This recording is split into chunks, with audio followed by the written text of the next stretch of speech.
I do have to address the GIF's leaders sent me a recording of Ms. Murphy and Mr. Kurtz speaking rather freely, overwhelmingly about GIF business. And I certainly didn't appreciate the way I was discussed in that call, but setting that aside, there was some more concerning stuff in that recording. And I'd like you to elaborate, if you can, on what you meant when you said things like, quote, the ship is going down. Ship is going down, and he's like, well, COVID's on the rise. Well, again, you're not kidding. You also discussed fund dissolution and said, quote, we can't do that. We're missing the cash. We're doing what's called bankruptcy. If we get to that point, in all seriousness, it's a bankruptcy. And that stuff sounds like really serious fund business. Responded to my email, and I thought it was funny. I said, plan a dissolution. We can't do that now. No, you don't have time for that either. No, we're missing the cash. If you read the regs, you've got to have cash. Hmm.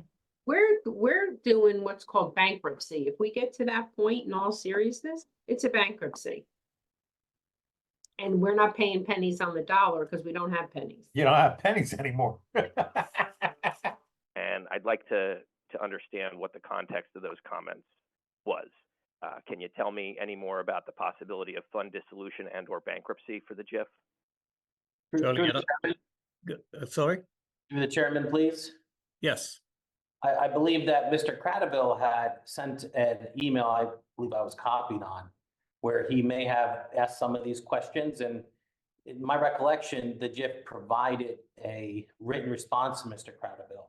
So, Mr. Chairman, I'd be curious if Mr. Cradaville did see that response, and I'm sure that Mr. Jaffe would be glad to read it in public record if you'd like. I'm happy to answer that. I did receive a response from Mr. Jaffe. It was woefully deficient and really misleading. It said that, it was disappointing that I posted the conversation on YouTube. It referred to it as a pointless stunt. It said it was juvenile. It said it was cruel for me to do that. Why not allow Mr. Jaffe just to state it and to fill out the conversation? Yeah. Is that okay? No. I just told you what it says. If he wants to speak after me, he can.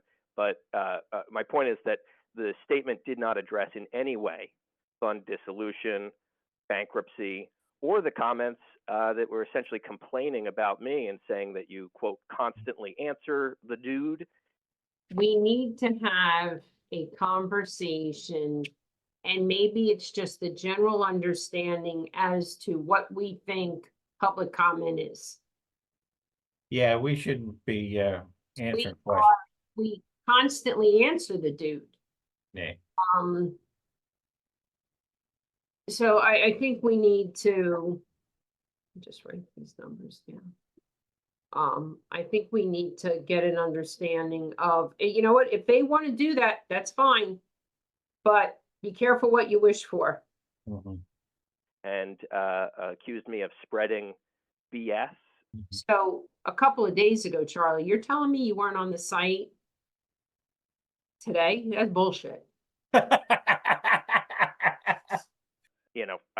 I don't think that was an appropriate or fair response to the content of that call. Charlie, your time is up. And I actually Okay. gave you 3 minutes, but I appreciate your comments, okay?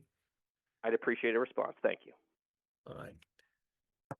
So I believe that we stand by the response that you received in writing, so there would be no further discussion in this section of public comment. Chairman, I not to belabor the point, but Mr. Cradaville's representation of the comments are his. Maybe allow Mr. Jaffe to read it into record, if you wouldn't mind. Yeah, happy to do so. Go ahead. We had sent Mr. Cradaville November 4th at 4:50 a quote in response said, "It is disappointing that a member of the public would post a portion of a private casual conversation on YouTube. Such a pointless stunt was juvenile, confusing to the viewer, and cruel to all involved." And it was decided that that would be our only comment regarding Mr. Cradaville's inquiry.